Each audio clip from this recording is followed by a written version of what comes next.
बहारे चीन शहनशाह जे महल में उहो कालीन हो जे कालीन ते रुगी वेहण जे लाइ जे कालीन ते पहुचण जे लाइ वॾा वॾा हुक्मरान मंदा आता जेको न कालीन ते पुॼंदो हो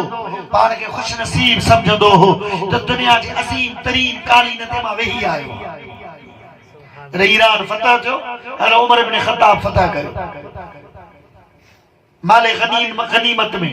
यो बहार चीन कालीन उमर के पेश कयो उमर फरमाए जो छा कयो वने कंचे साईं हिय कयो कंचो हिय कयो हजरत उमर इब्न ख़त्ताब फरमायो इन जी हैसियत असा वट काई काने सुभान अल्लाह हजरत उमर इब्न ख़त्ताब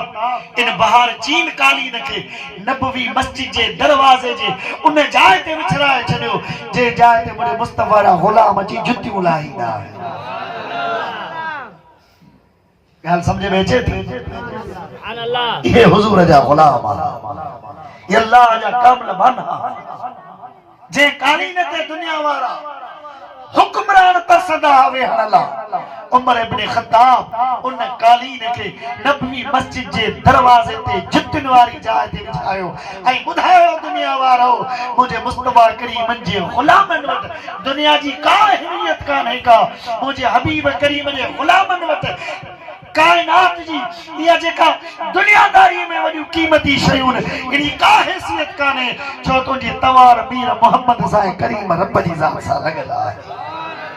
जो सुभान अल्लाह।